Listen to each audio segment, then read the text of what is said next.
लड़की यह देखकर हैरान रह गई कि स्टेज पर बुढ़िया मुर्गे की तरह सिर ऊपर नीचे हिला रही थी। वह दखल नहीं देना चाहती थी, लेकिन अगले ही पल बुढ़िया सच में एक मुर्गा ले आई और कहा कि बुढ़िया का जन्मदिन मनाने के लिए उसने मुर्गे को मारकर सूप बनाने का फैसला किया है। लड़की ने तुरंत उसे रोका और अमीर आदमी को चेतावनी दी कि अगर मुर्गे को मारा गया तो बुढ़िया वहीं मर जाएगी। यह सुनकर अमीर आदमी को लगा कि लड़की उसकी मां को कोस रही है और उसने तुरंत अपने आदमियों को लड़की और उसके परिवार को बाहर निकालने का आदेश दिया। माता पिता बहुत दुखी हुए। अगर उन्हें पता होता कि लड़की इतनी लापरवाही करेगी तो वे उसे कभी नहीं मानते। पता चला कि वह लड़की शेन परिवार की असली वारिस थी, जिसे बचपन से ही उसके बड़े भाई ने एक ताओवादी मंदिर में पाला था।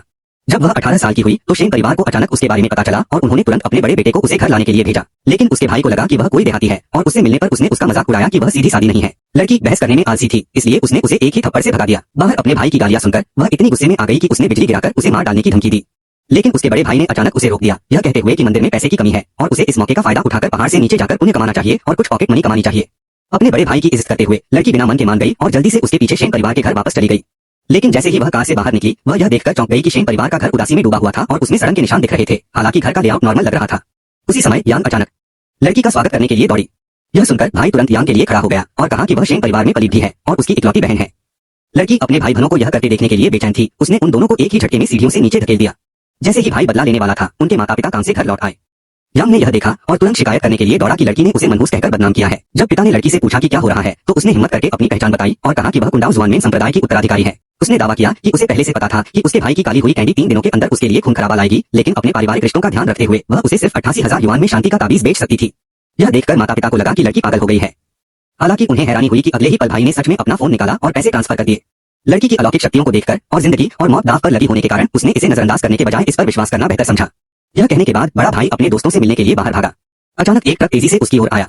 उसने ब्रेक लगाने की कोशिश की, लेकिन ब्रेक फेल हो गए। एक जोरदार टक्कर के साथ उसकी कार पूरी तरह से टूट गई। जैसे ही देखने वाले पुलिस को बुलाने वाले थे, बड़ा भाई कार से बिना किसी नुकसान के बाहर आ गया। सब हैरान रह गए। उसने अचानक एक लकी चार्म निकाला जो तुरंत राख में बदल गया। तभी उसे एहसास हुआ कि लड़की ने जो कहा था वह सच था। वह तुरंत घर भागा और अपने माता पिता को बताया। इस घटना के बाद उसके माता पिता अपनी बेटी की तारीफ से भर गए। ऐसा लगता है कि शेन परिवार हाल ही में बुरी किस्मत से परेशान है। पिता ने लड़की से शराब तोड़ने का कोई तरीका पूछा, लेकिन उसने बिना किसी हिचकिचाहट के मना कर दिया। शेन परिवार का सुरक्षा कवच सालों से बना हुआ था और उसे तुरंत मुख्य बात नहीं मिली। हालांकि शेन परिवार के भाग्य के लिए उसने घर की सुरक्षा करने वाला एक ताबीज भेजा। पिता समारोह की तैयारी कर रहे थे, तभी अचानक बटलर ने सोंग परिवार की तरफ से घर की मुखिया के जन्मदिन की दावत का न्योता दिया। पिता बहुत खुश हुए क्योंकि सोंग परिवार का मुखिया हाइचेंग का सबसे अमीर आदमी था और वह लंबे समय से उसके साथ काम करना चाहता था। उसे लगता था कि लड़की शेन परिवार की किस्मत चमका देगी, इसलिए वह उसे अगले दिन सोंग परिवार की दावत में ले गया।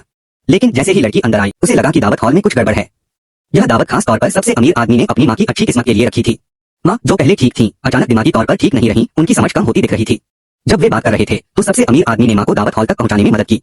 लड़की को तुरंत एहसास हो गया कि कुछ गड़बड़ है।